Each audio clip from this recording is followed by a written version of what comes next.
tour, and it's July 16th, 2018, and this is the back garden that I built last year and filled in mostly with the Benson's super soil that I picked up.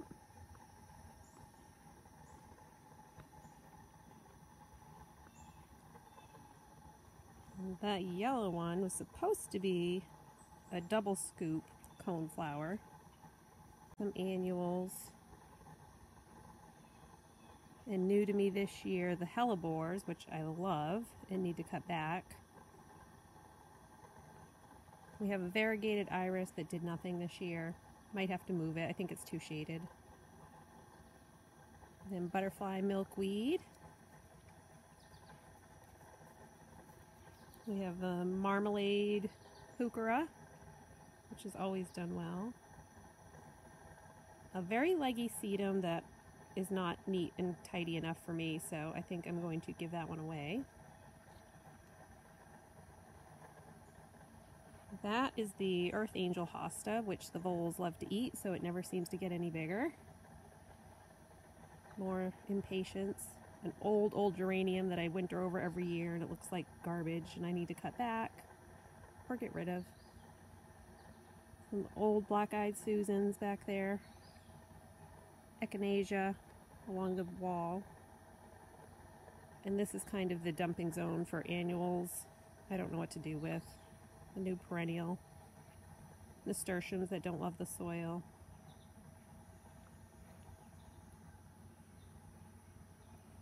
Another heuchera. I'm not sure that variety, but it doesn't seem to like getting as much sun as it does. It's always crispy. And this is one of my favorite heucheras, which I think is plum pudding. And the silver heart, Brunera, gorgeous in the spring. Strawberries and cream, English daisy. And I have a couple of golden goose hostas that the voles have left alone.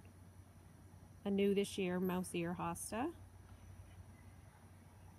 And I should know what that daylily is, but I don't have it in my notes, so I'd have to look it up. A transplant hosta from work that I'm delaying planting in case the voles come back. Stilby I've had for years and years and years. And then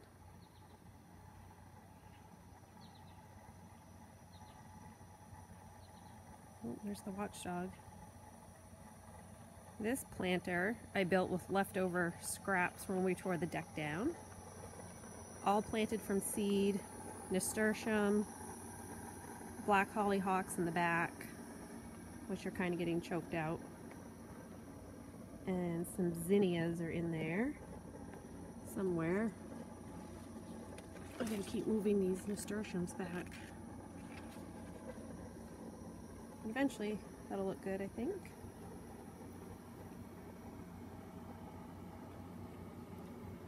And this guy I've had for a long time. It's really big. They call it sea holly. Purple, spiky. It's like a thistle. My pink clematis I've had forever, with one faded little bloom on it, I guess. Yeah, that's what it looks like. And this garden always looks good in spring and ugly in summer, so I've got to figure out what to do with it. I have columbine, bleeding heart, little forget-me-nots that reseed, and a lonely globemaster that was unhappy, and the voles ate that as well. A chipmunk bucket. Nasturtiums that love this corner of the house, and I tried growing on the tomato cage. I don't know if they're actually going to get tall enough, but I like it. My potatoes. I did red and red Norland and all blue, just a couple of each. Nasturtiums filled out really well here. My Japanese cucumber. My heirloom, what is it, rose tomato. That's awesome. We've got a few fruits on it. Oh, so pretty. And my little birthday present, the trumpet vine. which is beautiful but grows humongous. So I think I'm going to grow it in a pot because it can be invasive. And then the side garden is my Rose of Sharon that has got some kind of mealybug all over it this year. And it's disgusting. Citronella geranium. Oh, of course I can't remember these orange things. An annual, proven winners. Voodoo stone crop back there. I think that's the voodoo. Then we have the lime zinger sedum. I have three different daylilies up here.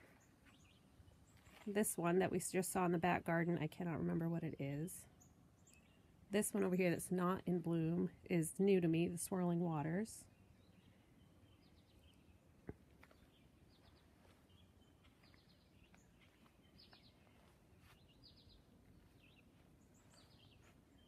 And that pretty little stone crop that just fills out that area nicely. And then that's an annual, proven winner, salvia, rockin' purple.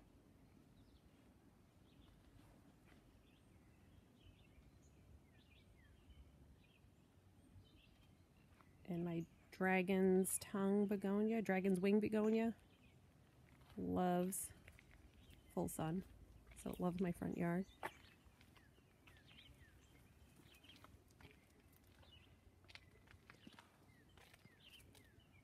And of course, now I can't think of what the heck this is called.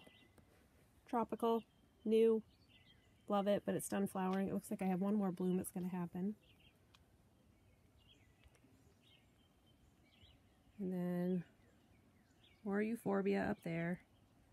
Prince Tut grass. And my beautiful little Fiona boyfriend statue.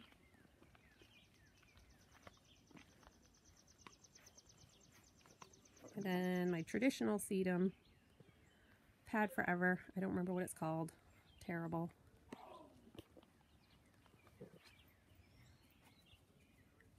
Angelonia in the pots. A couple of new variegated sedums.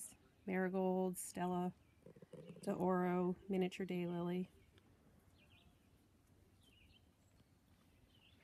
And blue onions in the corner.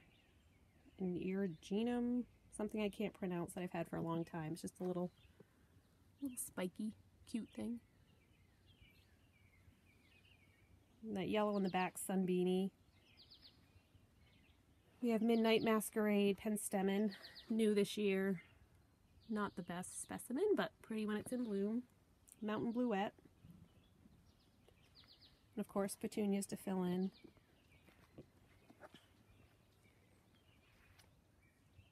Schuberti, allium. I had a couple of traditionals. You see the head back there of the regular allium. I've got my poppy in the back. More Mountain Bluette.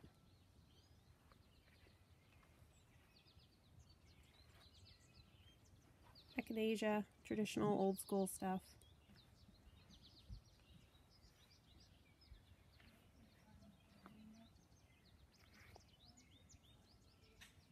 An ivy geranium, more black-eyed Susans.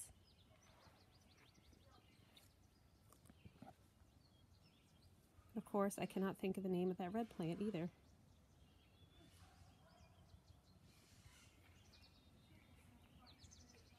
I guess I can show you the back garden too. Or Sunbeanie sitting on the well. And a little cast iron planter I just found at an antique store. On top of a big giant pot. My new feeder poles. With the Tough Bird electric squirrel baffle, and it works awesome. Squirrels do not go on it, so my feeders actually have seed for the birds. It runs on a 9-volt battery. And it's not too ugly, it's just that skinny thing, you snap it onto the pole. It works. And these are just hand-me-down plants from my mom and dad and work. Bee balm, traditional orange daylilies, white phlox, a little thumbergia in the front, irises that never bloomed. And then someday I will get my new bed actually assembled and filled. But that's a work in progress.